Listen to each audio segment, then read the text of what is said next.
opportunity to do. Oh, here we go. Here we are. Good. Yes, nice to see you. And here You we are too. in February, right after the Year of the Dragon began here, 2024. I'm Stephen Poplin, and I am speaking to, ta-da! I am Candace Powers. That's me. Hi. And Yes. you're in Roanoke? I'm right next to Roanoke, Virginia, up there in the Appalachian Mountains. And you Appalachia. are in I am close to in Virginia Portsmouth, Beach. Virginia. Yeah. Portsmouth, Virginia, and Hampton Roads area. Um, very, very historic. Lots of spooky houses all over the place and battlegrounds. Yes, yes.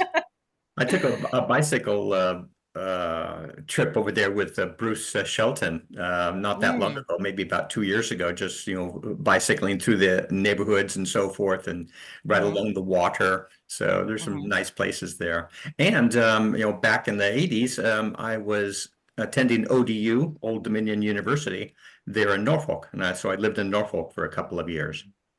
Oh, that's where I'm from. That's where I was born. Mm.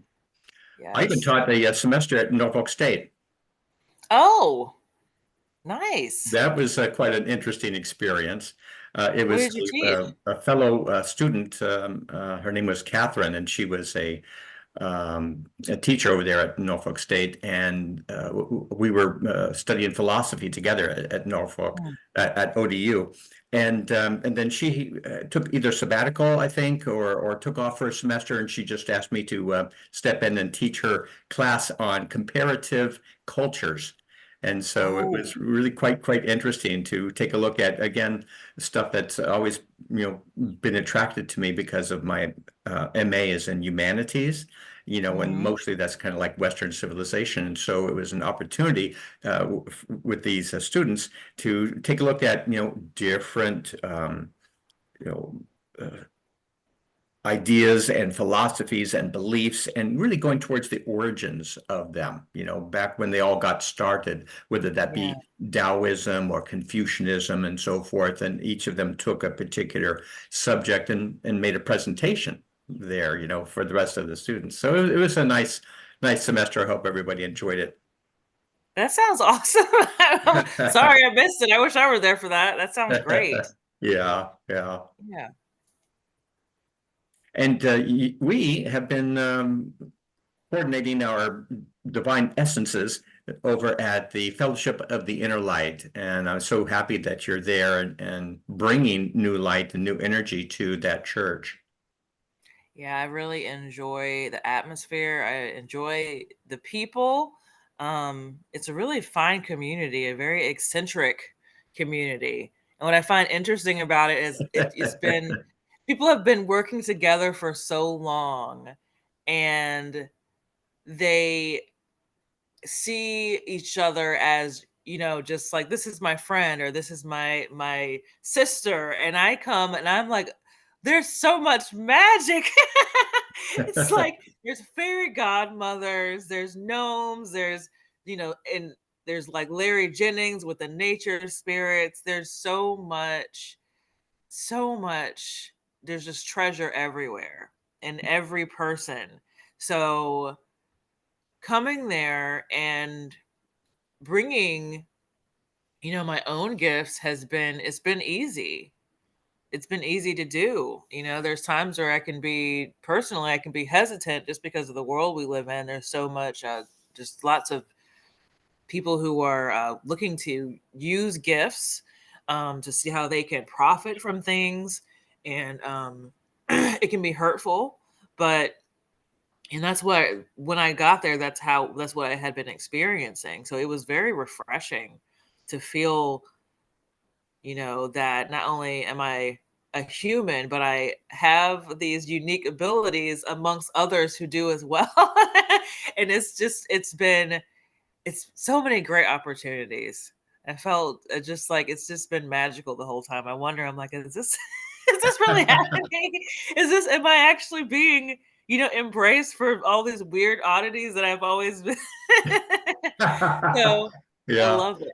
I really It do. is quite a hodgepodge of personalities, isn't it? Yes. Yes. Yes. Yeah, yeah. And if one were to kind of like think of J.R.R. Tolkien and Mhm. some of those characters there too, well, we've got it beat. Yes. Oh, yes. Yeah, Yes. yeah. With some fairy folk and some wizards and some yeah, truly some eccentrics. People, like very intuitive and definitely alternative. So it's Yes. just a really a wonderful place that I've enjoyed for many, many years. And it's a very different place than when I first, joined them in the 1980s. So, Mhm. going back, 40 years. Yeah. Yeah, and of course we were all younger then, we were all in our 20s and 30s, and there were dances and skits and plays and again that open stage every Sunday, but then Mhm. workshops and promotions, and I was going back and forth from Old Dominion University and then going, attending the Sunday service there for a while. But and of course, then the beach is right there. I mean, the Atlantic Yeah. Ocean. Wow, yeah, Yes. and the ARE, Edgar Casey Foundation. I mean, there was like Yes. so much, great inspiration there. Yeah. Yeah. I was merely a glimmer in my parents' eye in the 80s. You know what I saw recently? I was born in 84, and I this is the year of the rat, I believe. The Okay. year of the rat. What I found was that there are actually also elements to those. So I'm the year of the wood rat. Okay, okay. And I don't know so much about the Chinese astrology system. So what have you discovered about that? It even gets more specific down to gender. So there's different characteristics for the male and female wood rat. I'm not sure how it was decided that that year would be the wood rat, but they also have the fire, water, and earth, and they do that for all of the different years. It's quite extensive. That's as far as I got because I was a bit taken aback. Uh-huh. But just knowing that is very intriguing because I love anything to do with like the elements, and um it reminds me of just like kind of like the cultural things that you talked about, the different experiences that I've had with shamanism and studying those things. I really enjoy any type of I feel like when it goes down to the elements, it's going down to like the roots of things.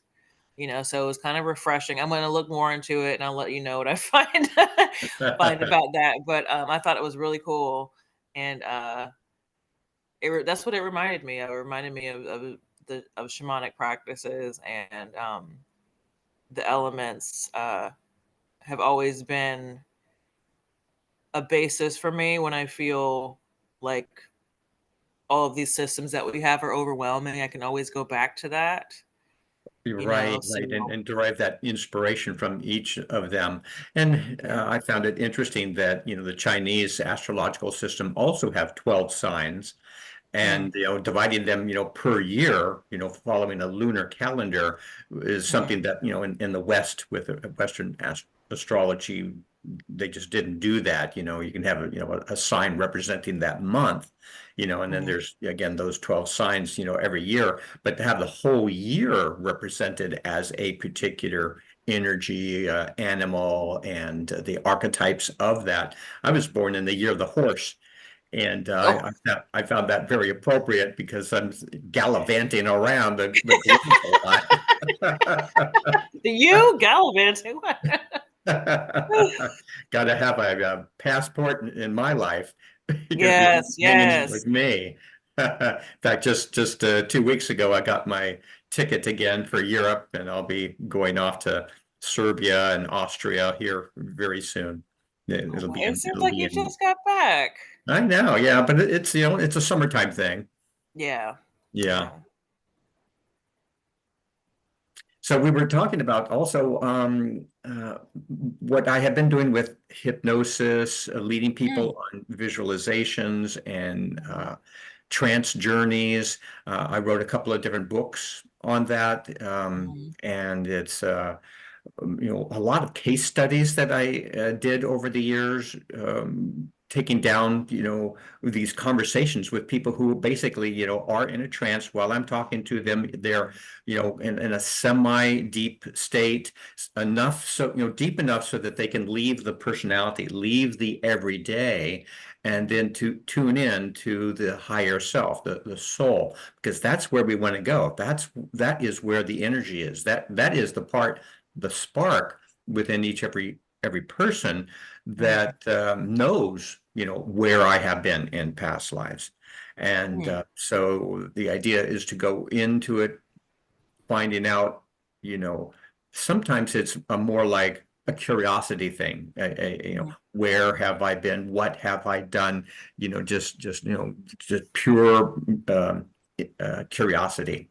And then other times people come in and they've got like an issue, like a stomach problem, or my shoulder's off, or, or why does my father hate me? You Right, it's like, where'd that come from, yeah. And then, with that particular theme, then, again, in an altered state, getting in contact with the higher self, with the soul, going off, moving off into, the origins of whatever that happened to be. Yeah. Mm.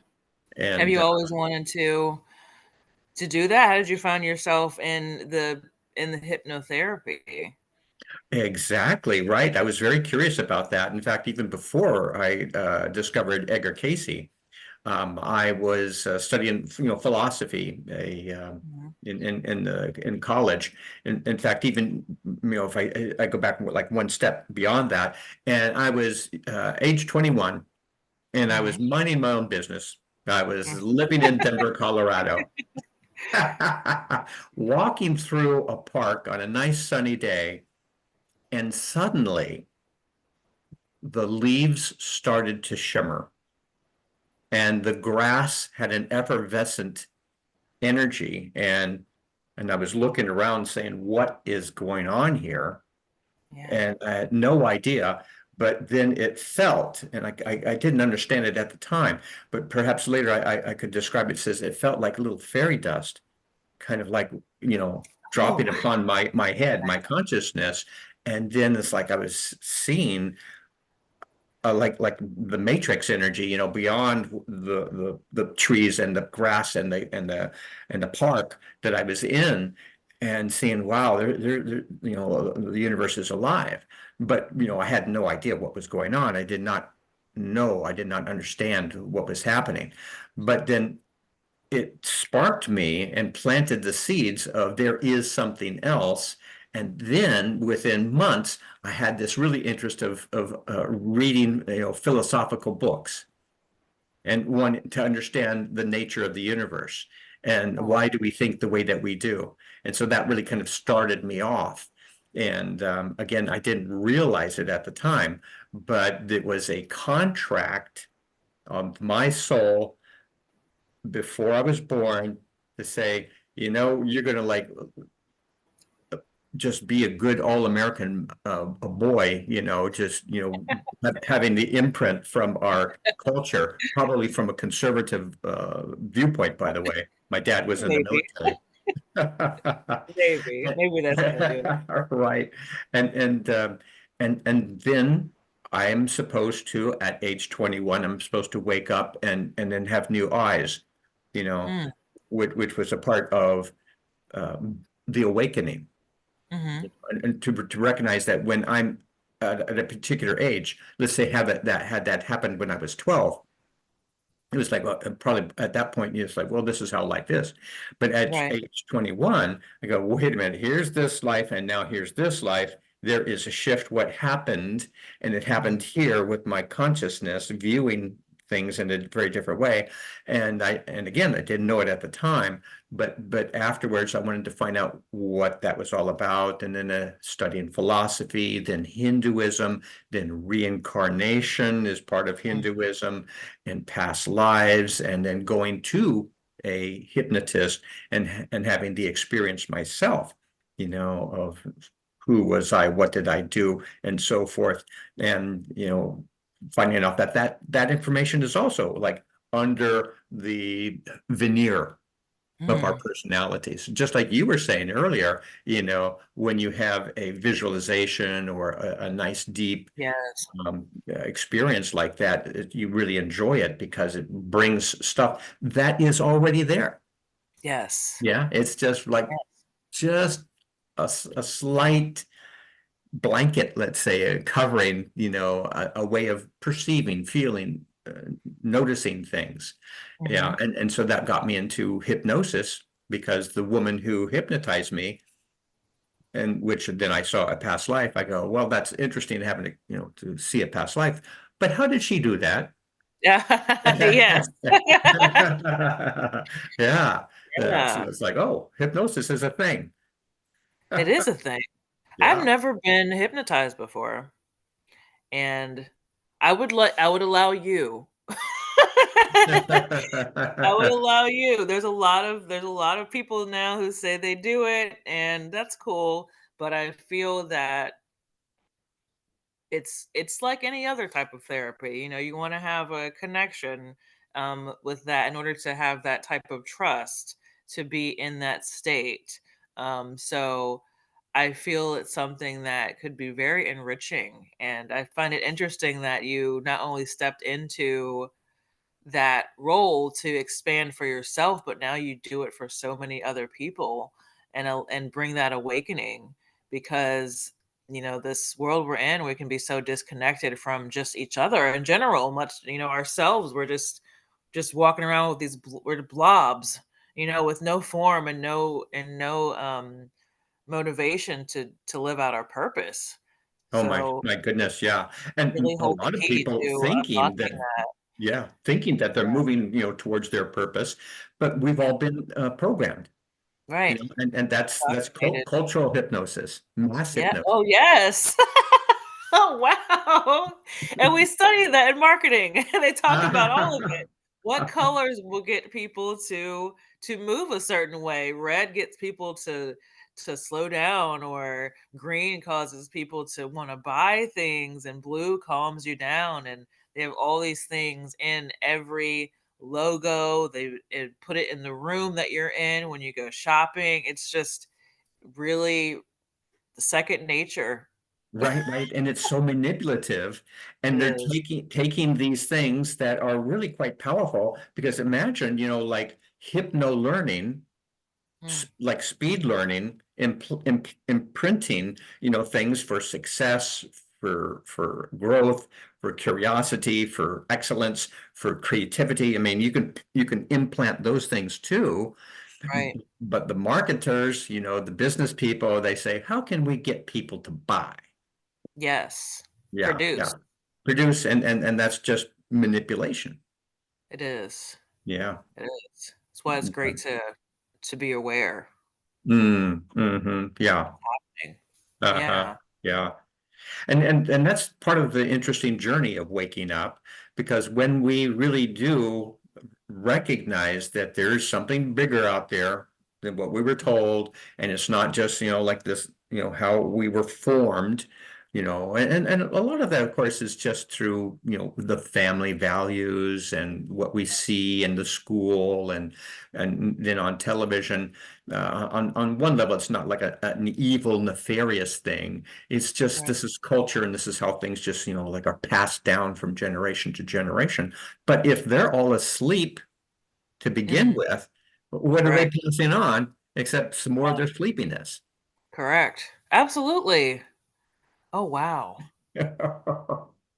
I'm finding, so I wanted to ask you this, as far as astrology and the stars, how have you found throughout your studies it's been transformed over time? Because I know that we talk about it now as just, some people just say like, oh, I'm a Virgo, so I say I'm a Virgo, and I have these tendencies, but how does that correlate to, when the Vikings, or when we were traveling, just like when you hear the wise men and they're looking to the star to find the savior. How does that, we go from a time where we're using it for navigation, we're using the stars and the sky for, when to plant and when to move and where to go, and now it's just, you know when you were born, or it's there's so much lost in between. I feel there's so much lost in between, because it's really a just a magnificent amount of information that lies there. So what do you think, brought it down to just that, just how simple it's put today? Like, Oh my goodness, where did we're that back. transformation go? Exactly. We're back to the newspaper horoscopes, right? Yeah. And manipulation and people who want to sell stuff. Mm, So again, unfortunately, the bottom line and in the economic system, doesn't really care about the depths or the true meaning, or to liberate individuals into being their own people. Because if they were to do such a thing, and people were to be really free to make their choices, they may not buy a particular product. mm. Right? And they really don't want that, or they may not follow a particular leader urging them to war. That's true. Right, right. So there, the powers that be in many different directions, would rather keep people dumbed down. But then there's also simultaneously, over centuries and millennia, things that people do, and there's like the blossomings of a particular thought or belief system and so forth. And then after a while, it's like, it gets getting a little bit tired and sleepy, Mm, and then things are lost, especially when we go back way, way far, that culture disappeared, and another one came up, and then they brought their new gods with them. It's like waves and waves, and it's really quite interesting. Going back to the origins of astrology, and that's what you were referring to, the inspiration goes to Egypt, to Mesopotamia, also the Hindus, also so many of the ancient cultures. They were all looking at the night sky, noticing these correlations with, this time of year, and children born at this particular time seem to have some things in common. And so through that observation, they said, I'm sure that all kind of built up that way, as well as eclipses. Like, we're going to be having this really fabulous eclipse coming up on April 8th, going mm. right through the United States, and again, pure observation. Oh, wow, the moon is going right in front of the face of the sun, visually very interesting. But if there were simultaneously some other events, like the king died, or Mm, they won a great battle, then they go, whoa, I think there's a connection here between what I saw as a sign, as an omen, we now say synchronicity, mm. in the sky, and this event. And so I believe that Wow. astrology kind of really was built slowly on a bunch of anecdotes, stories. Oh, this happened. This is where Venus or Mars was. And then this particular event occurred simultaneously, Mm, or, there's these certain alignments. And then the children who are born at a particular time, they all have, like, they're extraordinary in certain ways. And it's all pure observation that happened for a long time. So then wow. at one point, of course, they turned into gods, like, oh, Jupiter, Zeus, you know, bestow upon us, your grace and goodness, or the sun. Wow, the light of the sun, the power, the source, it's just magic when the sun comes up, and then boom, light comes in. So for a long time, whether that be in Egypt with Ra or Ammon, the sun god, the sun was the center. And personally, as an astrologer, I do believe that the sun is the relay station of God. Hmm. The spark, the light, the creativity, the energy, and without that, there would be no life here on the earth, right? It's true. Yeah, yeah. I mean, it's so Absolutely. important, some other different ways, but that's even just looking at it on a physical level, but on a spiritual level, it's like, the animating spark, that Yeah. thing alive right there. And if, really, my perception of God, is the whole cosmos. I mean, the whole shebang, and you can see that at nighttime with all the constellations and all that. And then our closer light, our sun, our star, that life force, energy force, that must be the relay station of God, the great, but of course, and then all the different planets too have their own energies, and that kind of started off with me observing and thinking, wow, well, the sun is so important and powerful. And then you know what? I think Gaia is alive. Mhm. Yeah. Yes, absolutely. Yeah, alive. And then the moon in its cycles, full moon, new moon, and emotions being pulled. Wow, that's a Yes. live force too. Wow, the Yeah. whole universe is alive. And then the individual planets, have got messages. And Hmm. the ancients, looked at Venus and Saturn and said, oh, wow, those are particular points of focus representing those divine personalities. And through our observation over decades and centuries, we go, oh, Venus, the goddess, the feminine Mm. love and beauty and music and Yes. aesthetics. And she always shows up when stuff like that is happening, you know, Hmm.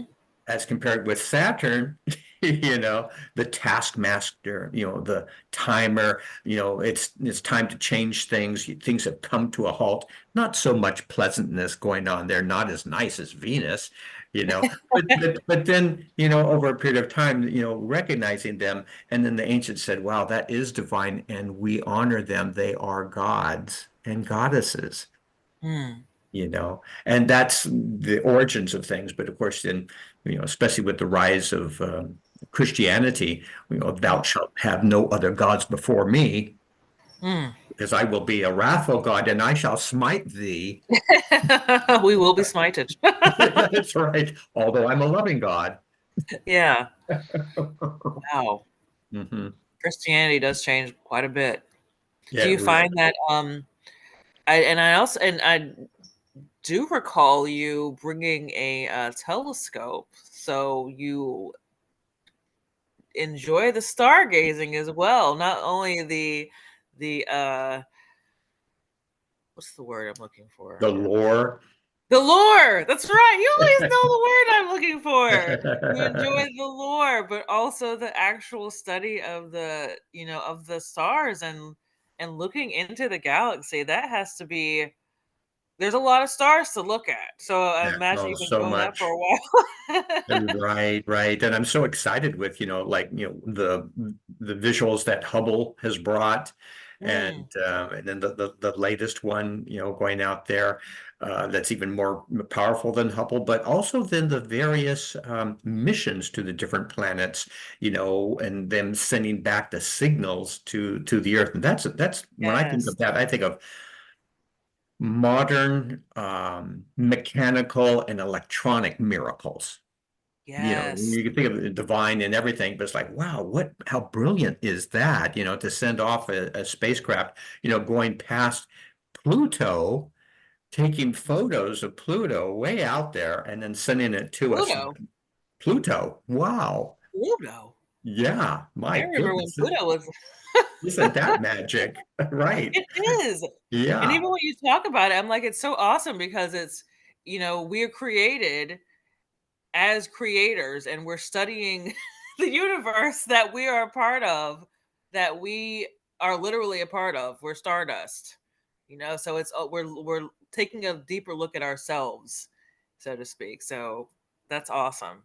Oh, it really is. Yeah. And again, got to give credit to, the cleverness, the consciousness that humans and what we can Oh yeah. do. Yeah. We then can be gods, and these Yes. things and greater can you do. Hmm. Yeah, and wow, I mean, all kinds of fabulous things can happen. I mean, here we are. I mean, I'm in the Appalachian Mountains right here. You're over, by the coast, and we're using this computer, Yeah. through the internet. It's like, wow, that's pretty magic too. And you would try to explain this to anybody on the earth 200 years ago, or even Hmm. 100 years ago, and they'll go, wow, that looks like magic. I That's would have been burned at the stake. I'm sorcery. fairly certain. I wouldn't have made it past that conversation. They would have cast me out immediately. Oh, right, right. Yeah. You liar. Yeah. Oh Right, my right. God. That can't happen. Yeah. But Imagine. again, modern magical miracles. But again, always uh, comparing things from an astrological pattern here. We are now in the age of Aquarius. And Aquarius is classic, fixed air sign, very much into technology, science, uh, uh, productions, inventions, and things like that. It's just perfect. It's kind of classic. And the ruler of Aquarius, every sign of the 12 signs, they've got a planet that they call a ruler. And this is very old, except of course, with the discovery of the newer planets, Hmm. then they've shifted and changed some of these associations called rulerships. And the ruler of Aquarius is the planet Uranus, and Uranus was discovered in 1781. Hmm. And so that is the new age, then ruled by that sign that was ruled by the planet Uranus, which is Aquarius. And each of these great ages, was 2,160 years. Hmm. And so that, prior to that point, which is the Christian era, as well as the Muslim, um, was the Pisces age. Water Hmm. sign, Pisces, organized religion, faith, and that's where the energy was. But since, 1781, or basically at that point, because it wasn't on a Tuesday, it was it was a shift, a change in evolution, going from Pisces and then building up into this new sign of Aquarius for the next 2,160 years. But when that planet was discovered, and this is just back to the correlations, noticing what's happening and what's happening on the earth and what's happening in the sky. As Hmm. above, so below. And, Yes. and at that point, besides a brand new discovery of a planet, I mean that was a breakthrough. I mean that had never been done. I mean a new Right. planet. Wow. But it was also um, the midpoint between the American and the French revolutions Mm. at that point, and the Declaration of Independence and the Wow. rights of man in France. And Hmm. so all of those things are, again, those synchronous signs that says, oh, well, that must have something to do with Aquarius. Hmm. And now we're in the Aquarian age. And of course, at the same time, all of the gentlemen scholars were getting together at the time in their Freemason meetings and so forth, and they were conducting scientific experiments like this thing called electricity, Hmm. and so it was all happening, cooking at that point, that has brought us all these great innovations since then. But, for a classic, trained scientist who doesn't believe in all this superstitious that we're talking about, um, they would say, oh, well, it's just a development of things like that. So, no, what, not so quick. He had the discovery of the planet, and is that an interesting coincidence? And now suddenly, after, 2,000, 3,000, 5,000, 6,000 years, now we've got electronic equipment. Well, why is that? I mean, if we've got our brains and our skill set, why didn't we figure that out 3,000 years ago? Right. It wasn't the right time. It's the right time for this. And it's a special Wow. time that we live in. It is. Wow. I'm so amazed. And you're so it is a definite, very special skill set to be able to make those correlations and to notice those synchronicities. So your awakening in the woods that day on your walk was just, and it was just the right time to set a It lot was, of it, things in motion it because was you're the right time, 21, which by the way, they talk about the wisdom teeth coming in mm, at 21. mhm, And mhm. it's like, what an interesting coincidence that is. And then many different countries says, well, that's the time when you should be able to vote, Well, age 21. They yeah, had to change it during the Vietnam War because they were, sending young boys off to war and wouldn't let them vote. yes. Yeah, Well, that didn't set quite well. I was reading something about these cycles, and 7 is a very powerful number. But we've got we have this And chakras. right, and three sevens. Yes, yes, 3 7. So you got 21. Now they've said that this is the chakras are developing. So you have the root chakra, but you have that one going from, birth and the cycle up until 7, and then a new cycle again. So it's that third cycle, going into the fourth one at 21, where you're developing your um solar plexus is getting that stability and going into your opening your heart chakra, and those things are just like, you know uh transformations, or they're transitional periods into some really powerful times. And then I'm reading more about that as far as the female or the divine feminine, and that insight that comes in, in the 40s, where I'm approaching. But it has really been there's been a great deal of growth when it comes to intuition for me. So to see these things, these and this information, that's in Sanskrit. um these discoveries were made so long ago, and it's so amazing to be able to have it all over again. I just find so much joy in that, because it can be overwhelming without any kind of guidance. So it's almost like you said, those things are put into place centuries and centuries ahead of time, so that, when we get to this place of all of this information that's flowing, we need to have the discernment to be able to pick and choose what is actually going to benefit growth, and what's going to be, continuing with the indoctrination process, or keeping us asleep, so to speak. So Exactly, right. And what do we listen to? What do we, uh, observe, evaluate, and say, well, this is good, I shall keep it. That yes, is not so good, out it goes. yes, If that were, a common process, then I think, we would be a lot further along than we yeah, are. But again, we're back to so many great innovations in technology during this time, during this Aquarian age. But then again, the capitalist system, mm. is really keeping people focused upon the money and the bottom line, and you got to have money to make the machinery go, and who came up with that in the first place? Always there. It's Yeah, always there. It's there just as much as anything else. It always pops up.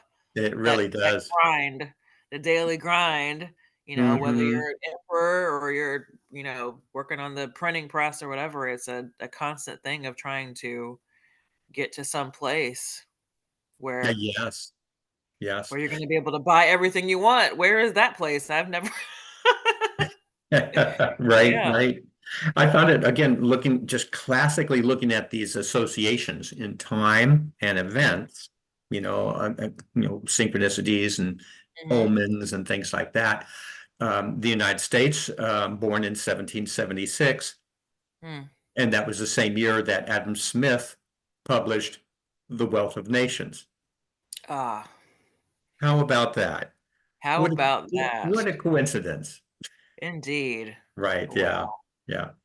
What do I also find kind of wild is that in the last, let's say 20 years, the largest communist country in the world Mhm. is the best capitalist country in the world. It's like, how did that happen with China as like a powerhouse, with a basic communist underpinnings, but now, some individuals are allowed to be billionaires there. So it's like, wow, that's an unusual combination of systems, so it's not really truly pure communist when, everybody, is a level playing field because no, there are the rich and the poor there too. Yes, that's interesting. Yeah, it's definitely it's a balance, all right. It's gonna I feel like it's gonna come out either way, where there's a way to obtain those riches, people are gonna pursue it. People are gonna Right. pursue it. That's our human nature, no matter what nation we're in. So that's going to come out. People want power, they want respect, and to be in a nation where everyone is the same is not going to work for certain people. So they're going to assert their dominance. No, And exactly. Right, right.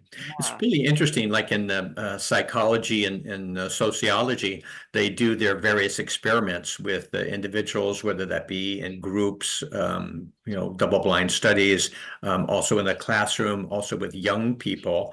And there's been various experiments they've done, like having, sharing things, not only with like, children, elementary school kids, first graders, second graders, but also, like with monkeys and mice and cats and things like that, sharing things, you know. And recently I saw an example of that where they were just getting, I think they must have been like 5 or 6 year olds, really cute little kids, sitting there, and then they've got, a plate with a cover on it they put in front of them, and then they open up, the plates, and one child has got 2 treats and the other one has only 1 treat, you know, and so how are you going to divide that, and one would say, and again, they're in a classic scientific method, we're just going to observe and see what happens, right? But it always depends upon the personality. There could be some right. young little selfish little brats that might just Yes, say, there's always somebody. I got mine, But so often, there's a kind of like a, oh, isn't that sweet? When they say, I'm going to share this evenly with both of us. Yeah, and so again, observing, watching, and what is not being observed again is where those kids grew up. What is the family dynamics? Right, Is this like a striving mother-father family, or it's like a laid-back, easygoing couch potato family, right, And you put those 2 kids into some sort of observation, they've already been imprinted in a right, certain way. And then with my perspective, looking at the soul, past lives, right. there could be like one little child, was Genghis Khan in a past life. Uh-oh. What is that little rascal gonna do? Who knows? Is that Stalin? Is that Idi Amin? Who knows? They're gonna those cookies are gonna be all over the place. Yeah, yeah, really. Yeah, that dynamic definitely has to be taken into consideration when we're in any kind of environment. I find it interesting they didn't look into that, but I mean it's another a whole nother experiment to to conduct on children. Mm, indeed, indeed. But the other part about that, Candace, is that back to being programmed, Mm, back to our conditioning. If you don't believe in reincarnation, you're not right. going to ask any questions about it Yeah, that's because true. that's a waste of time. Hmm. And in our educational system, in our professors, our universities are basically the newest version of the priests and the temples, Mm, you know, that, if they say this is how the life is, this is, the reasonable thing, because they're now, this, Aquarian age is also more cerebral. Like, oh, if you can't see it, it's not there. Mm. And so even though there's a lot of people who are faith-based and they believe in that which cannot be seen because they feel it in any kind of like really, high education, it's like, well, come on, it's, that's superstition. It's not true. I mean, ha ha ha, how naive of you, huh? You Yeah. know, yeah, yeah. But they are calling the shots, of what is appropriate and what is not. A variation or a form of mental influence, social influence, and telling everybody basically, what is appropriate, what is not appropriate. Mm. Yes. And those fluctuate. You can find a different temple or a different priesthood or whatever based on how you feel at the time. And then we have the societal shifts that happen. So while we may believe a particular thing, if there's a war going on or there's some kind of political challenge happening that is going against what our faith says, it's surprising how quickly that shifts things as well. And the faith based perspective is really questionable. Where is the faith actually based? Is it based in, is it based on a religion, which, depending on which book you read, which there's over 5,000 different Bibles, different translations, depending on which one you read, you can have a completely different perspective. And then in addition to who teaches it to you. Um, yeah, so there's a lot of different components that could play into, our perception at any time.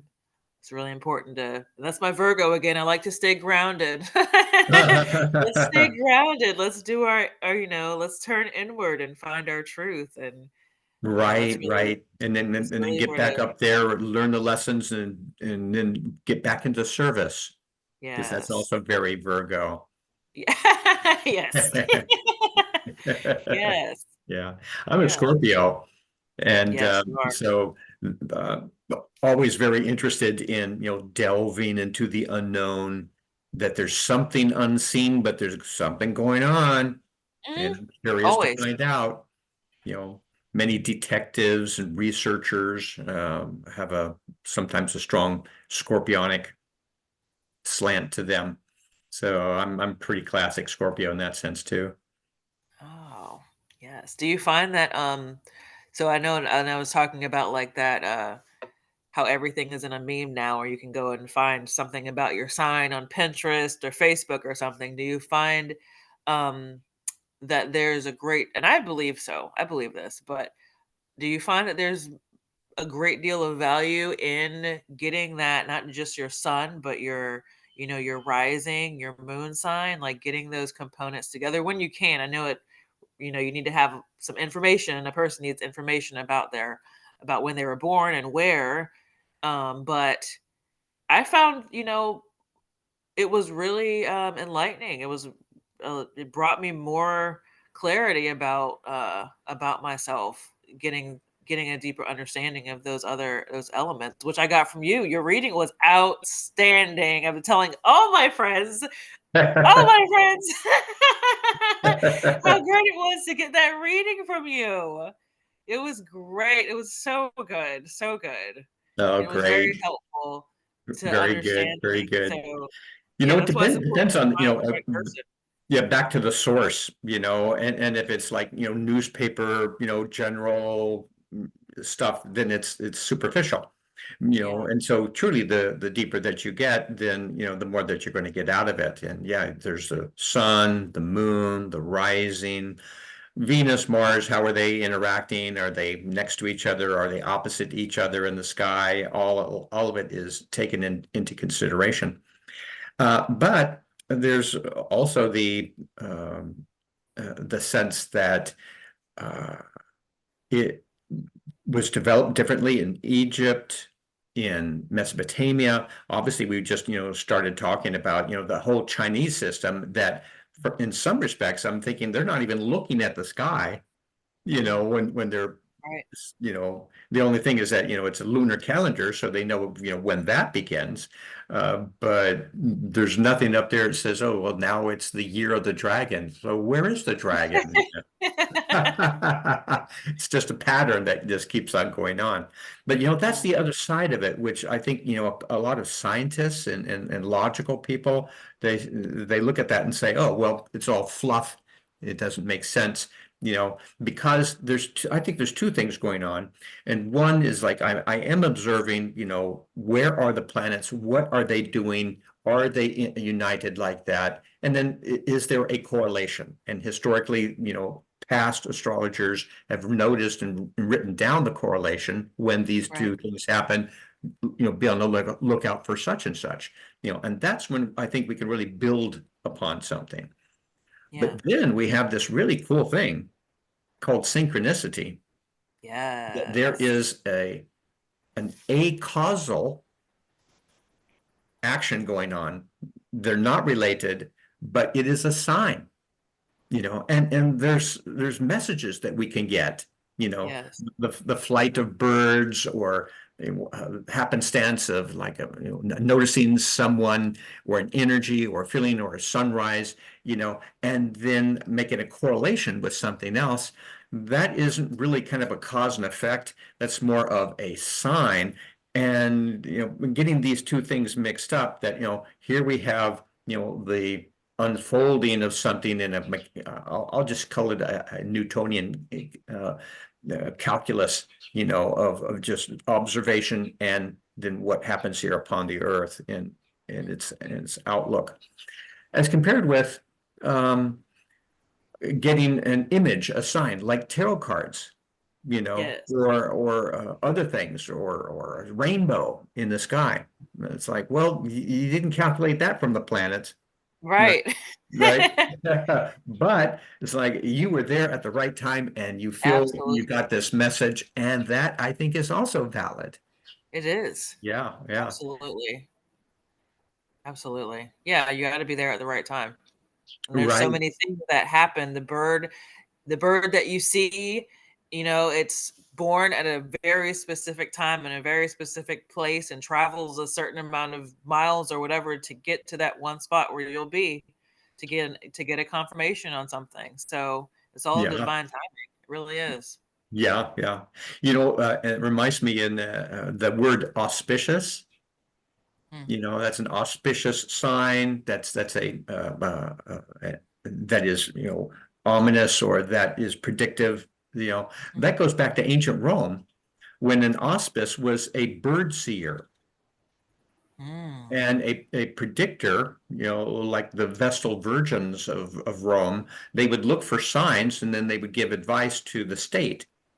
mm, That was the position of the the the soothsayers and the predictors and the priests and priestesses of that time, that they held that high position. But then mm, some, a part of that was, looking at the birds, and are they having a fight? Are they simultaneously moving, together harmoniously, or what is going on? And then making the interpretations from what you see. And that's part of, watching for signs too. But here I think it's interesting that in our language, an auspicious event, it's like, well, that goes to ancient Rome, and that's a bird seer. wow. Gosh, you're a wealth of knowledge. I love it. I do have to go. Okay, okay, but it's been Child. okay, good, good. But it's been a pleasure talking with you. It's been Thanks. an absolute pleasure, and I look forward to our next talk. I Yeah, really do. good, good. I Yeah. do.